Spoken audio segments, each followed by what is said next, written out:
Hello students, हमारा topic चल रहा था गुडविल कैलकुलेट करने के methods of calculation of goodwill, जिसके अंदर हम इसके दो मेथड कर चुके हैं। एक तो एवरेज प्रॉफिट मेथड और सेकंड सुपर प्रॉफिट मेथड, और थर्ड मेथड हमारा आज रहेगा कैपिटलाइजेशन मेथड। कैपिटलाइजेशन मेथड के अंदर हम गुडविल को कैलकुलेट दो तरीके से कर सकते हैं। एक तो होता है capitalisation of average profit method और सेकंड है capitalisation of super profit method. अगर आप फर्स्ट मेथड के थ्रू गुडविल कैलकुलेट करोगे तो उसका हमारा फॉर्मूला रहेगा गुडविल। अगर आप कैलकुलेट करोगे इस मेथड के थ्रू तो आपका फॉर्मूला रहेगा capitalised value of average profit. आप एवरेज प्रॉफिट मेथड से कर रहे हो तो आपने एवरेज प्रॉफिट की क्या कैलकुलेट कर लेनी है, कैपिटलाइज्ड वैल्यू, फिर उसमें से लेस कर देना है कैपिटल एम्प्लॉयड। तो आपका क्या आ जाएगा, गुडविल की वैल्यू आ जाएगी। सिंपल फॉर्मूला है। एवरेज प्रॉफिट मेथड के थ्रू अगर आप कैलकुलेट करना चाहते हो तो आपने सबसे पहले क्या करना है, एवरेज प्रॉफिट की कैपिटलाइज्ड वैल्यू कैलकुलेट कर लेनी है। इसका मीनिंग क्या है, जैसे मान लीजिए आपका एवरेज प्रॉफिट है 10,000, आप अर्न करना चाहते हो, आप चाहते हो कि आप 10,000 प्रॉफिट अर्न करो, ये एवरेज प्रॉफिट है आपका। ठीक है, आप इतना प्रॉफिट अर्न करने के लिए आपको कितनी कैपिटल बिजनेस के अंदर इन्वेस्ट करनी है, ये तो है आपका एवरेज प्रॉफिट। इतना प्रॉफिट अर्न करने के लिए आपने बिजनेस में कितना पैसा इन्वेस्ट करना है, कितनी कैपिटल इन्वेस्ट करनी है, वो कैपिटल की वैल्यू आपने कैलकुलेट करनी है। तो वो कैपिटल की वैल्यू किस तरीके से कैलकुलेट करोगे आप, उसका फॉर्मूला रहेगा आगे इसका एवरेज प्रॉफिट, और इसको डिवाइड कर देना आपने नॉर्मल रेट ऑफ रिटर्न से। वो परसेंटेज में दी होती है, इसलिए हम पहले ऊपर मल्टीप्लाई कर दें 100 से, डिवाइड में normal rate of return. Average profit आपको जो भी दिया गया होगा आपने उसको मल्टीप्लाई कर देना है 100 से और डिवाइड कर देना नॉर्मल रेट ऑफ रिटर्न से। तो ऐसा करने से क्या आएगी, आपकी कैपिटलाइज्ड वैल्यू आ जाएगी।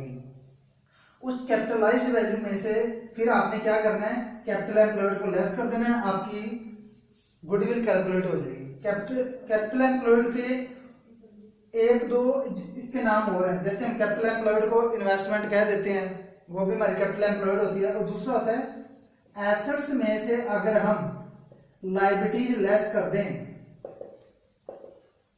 तो भी हमारे पास क्या आ जाएगा, कैपिटल एम्प्लॉयड आ जाएगी। मतलब जो हमारी टेंजिबल एसेट्स होती हैं, अगर उसमें से लायबिलिटीज को लेस करते हैं तो हमारी फिर क्या आ जाएगी, कैपिटल एम्प्लॉयड। और कैपिटल एम्प्लॉयड का मीनिंग ये है कि जो हमने एक्चुअल में बिजनेस में इन्वेस्ट कर रखी है, जो हमने आज के टाइम में बिजनेस में इन्वेस्ट कर रखी है कैपिटल, वो होती है हमारी कैपिटल एम्प्लॉयड।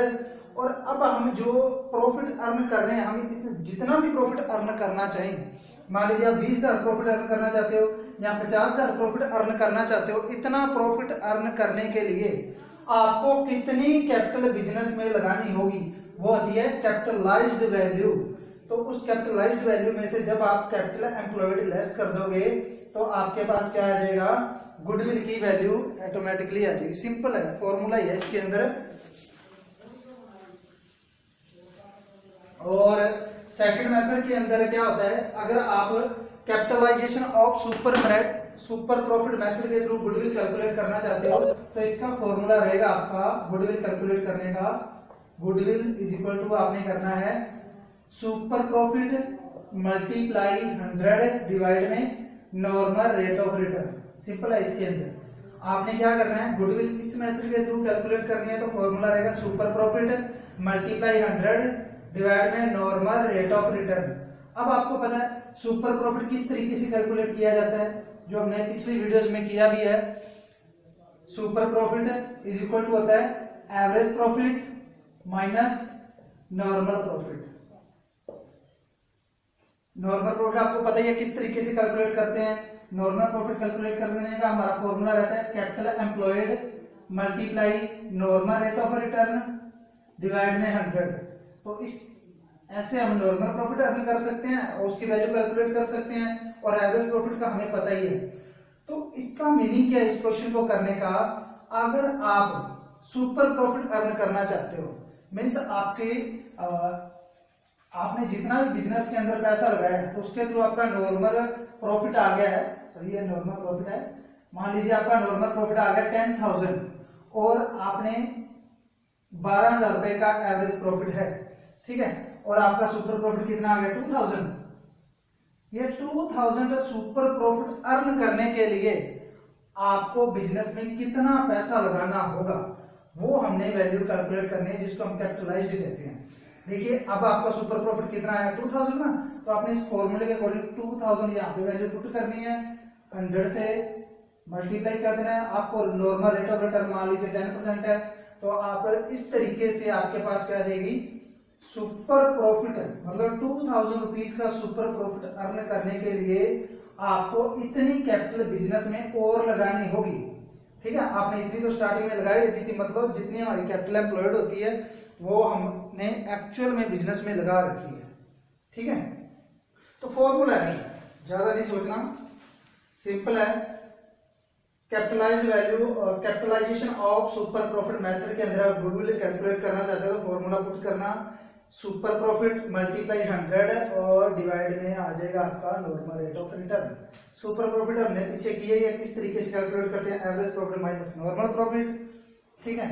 और नॉर्मल प्रॉफिट का भी हमें पता है किस तरीके से कैलकुलेट होता है, एवरेज प्रॉफिट का भी हमने पिछली वीडियोस में किया हुआ है। तो इस क्वेश्चन का मीनिंग ये है कि हमने सुपर प्रॉफिट अर्न करने के लिए हमें बिजनेस में कितनी कैपिटल और इन्वेस्ट करनी होगी, तो वो हमारा आंसर होता है। तो इस तरीके से हम सिंपल है इसके फॉर्मूले लर्न करना और आपके क्वेश्चन सिंपली हो जाएंगे। Thank you.